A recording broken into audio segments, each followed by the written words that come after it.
Hello. For this car confessional, I would like to talk about benign intracranial hypertension. Now, what the heck is that? I'll say it again. Benign intracranial hypertension is something that I was diagnosed with in 2017, late 2017, I think. Oop, we lost our light for a second there. There we go. So what is it? So basically, your brain in your skull, it's not just sitting directly in your skull. It's also got this gushy fluid surrounding it called cerebrospinal fluid. And the purpose of that fluid is to cushion it a little bit. That way when you tap your head, when you bang your head on something, your brain doesn't slam directly against your skull as quickly.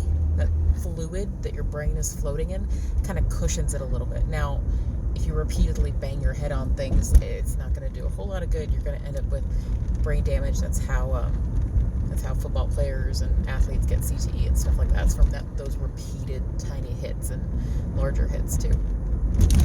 But that cerebrospinal fluid is there for a reason. And it's also, so your brain is floating in this fluid, and then your spine extending out from your brain is also floating in it too.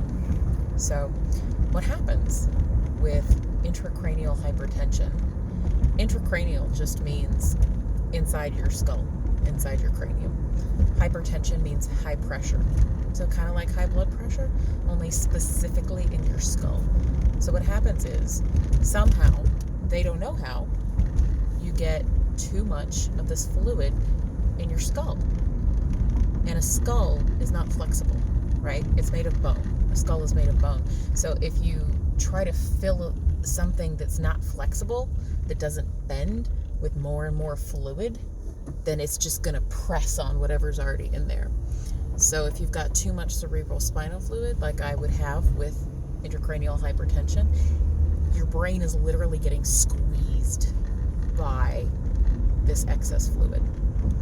And it can cause weird things to happen. It can cause wicked, awful headaches.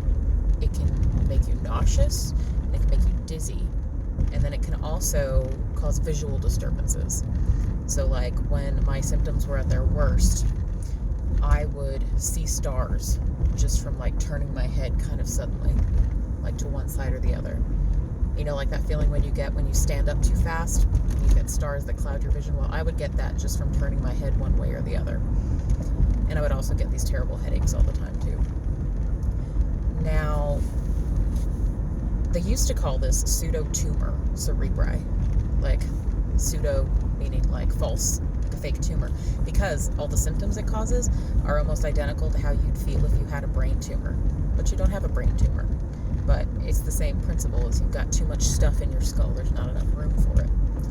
So I had almost a year of weird symptoms.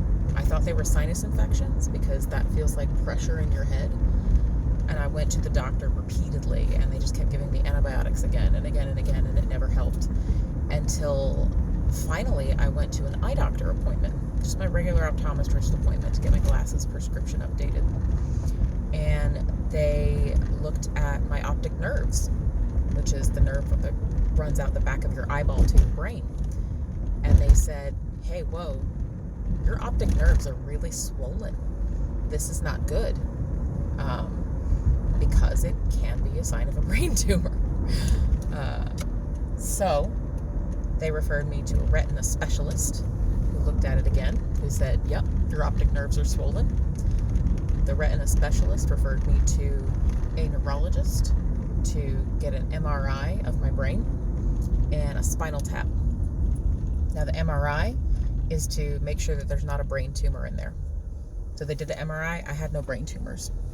The MRI sucked for a different reason. I'm claustrophobic. The spinal tap is where they stick a long needle up the back of your spine, and they pull out a little bit of that cerebrospinal fluid, and they run tests on it.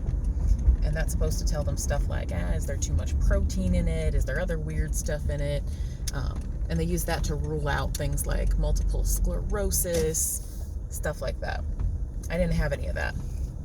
But they can see how much fluid is sitting on your brain, and if it's more than what they normally see. And they basically said, yep, you got way too much fluid on your brain, girl. So it's a diagnosis of exclusion, which is just a fancy way of saying they rule everything out first before they make that diagnosis. But, so they don't really know what causes this, but they know that it is more common in overweight women of childbearing age. They think it may be hormonally related. My symptoms did abate while I was pregnant for a while, but they came back.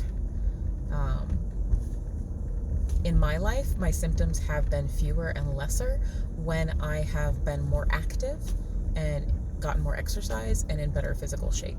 So that's something that I really prioritize right now, because when I let this get bad, I'm not a very functional human being, and I like to be functional. So that's my car confessional for today. Thanks for listening.